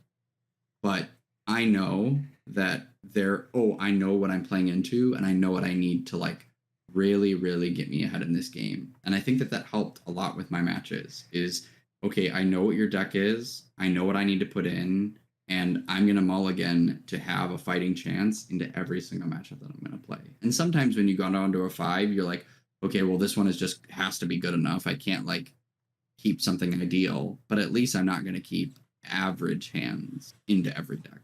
Right. Is there anything else you want to talk about for the tournament specifically, or are we doing No. shout outs? No, that was really it. The only cool thing was that I got this really sweet. I don't even know if it's going to be seen on camera. I loved these. Oh, those are like, cool. The lanyards. Yeah, the lanyards. Like, because I remember seeing the last RC and being like, oh, I want that nameplate. Like, that's a cool souvenir. And then we walked in and saw these that had our names on them at the top. Yeah. I was like, this is way cooler than a nameplate. Apparently, they used to have the store you called at too, which is kind of cool. Yeah, that is cool. I mean, obviously a little biased as a store owner, but I kind of wish they still did that, only because for those who don't know, in the Discord, which you should be joining for free, our last RCQ for the modern season just happened. Jeremy and Julian both qualled from here, along with Valerie, and so I screenshotted the melee screen where it's like my 3 players. And I'm like, damn, this is like all locals, all awesome players, and specifically our 2 boys, you know, that we like playing with all the time. Yeah. Both qualled from here. It'd be so cool if they come back with like the boar hat qualled thing on their lanyard. I'd be like, that's awesome. It was a good time. Can't really complain, man. I know we had a lot to say, and everybody's gonna have disagreements about how they feel about Magic, but overall, I think pretty positive about how the formats are looking. And to a point that George said, because I'm always like on the unbans stuff, he's like, hey man, these new standard sets are really cooking lately. And I'm like, completely agree. We've been getting more shakeups in a positive way than usual, I would say, from these standard sets. 2025 Magic, hopefully better than 2024, which was, I would say, a pretty sweet year for Magic, all things considered. Yeah, and I'm looking forward to seeing more decks that like specifically within Pioneer that were borderline playable or like they're borderline B tier that like just gets one or two pieces that it's like, oh, now Rakdos tree is unlocked because FOMO and Marvin Yeah. are here. Like, you know, like stuff like that where it's like decks that were not playable are like now coming into the format because they just get one or two pieces. And like I love that kind of stuff. Yeah, I mean, Enigmatic is the deck you picked. One of the decks I really loved. Fires of Invention just needed to go. These Overlords, I mean, they are just really cool cards, really well designed. And like even just the creatures, Aberrant Oculus, Omnivorous, Flytrap, just like really cool creature designs that are like really powerful, but they kind of almost scale with their format. Like nobody's gonna abuse Flytrap in standard like they do in modern, but eventually it might get there in Pioneer with enough sets. You know what I mean? Like enough Delirium support, Flytrap might become a good card. But in Modern, it's just like, oh yeah, like this is cracked. And like that's a testament to me. It's like really good design we've been getting lately. So I'm really appreciating where we're at with Magic. Makes me really wish I could play more. Yeah, absolutely. Totally agree. Well, with that being said, let's get into our shout outs. As always, first of all, thank you to the patrons who are supporting the show and supporting us as creators. Really appreciate you guys. And for the viewers that are just here for the ride, show is always going to be free. So we're just grateful that you guys are with us, hanging out. And shout outs to Todd doing all the editing. I know that he's kind of scaling back a little bit just because of his new job, but everything he's done for us already, we really appreciate. Shout outs to MTG Chicago, our buddy Sal. He lets us use the camera that we normally use to record the podcast. He records all of the stuff that goes to the YouTube channels, whether it's Trails from the Tap, MTG Chicago, Borsat Gaming, all the local gameplay. You'll be able to see the RCQ that just happened this weekend on our YouTube channel for Borsat Gaming, probably by the end of the week if Todd crushes it like he usually does. Shout out to Nancy Steroids, the intro and outro music that you might be hearing already. He does the music that Frank listens to when he's streaming as well, and it's very good. IMO. Am I missing anybody? Shout outs to, honestly, shout outs to Team Flex Slot and George for joining us for the show. Really appreciate them. The whole squad over there are just really cool dudes. We've been hanging out on their Discord, and it's honestly really nice to have become friends with them. Yeah. And last shout outs to Borsat Gaming for allowing us to do the recording there in their space. If you're looking to get some of these cool cards that we talked about, go on their website. They ship for sure. I'm actually here right now, so if you guys want us to ship you stuff, I'm always happy to do it. Make me work. It really helps pay the bills. And with that being said, I think that's our show. And if you like it, support it. Please help us out. Like, comment, subscribe. It really goes a long way. Otherwise, we'll catch you guys next time. Thanks. See you.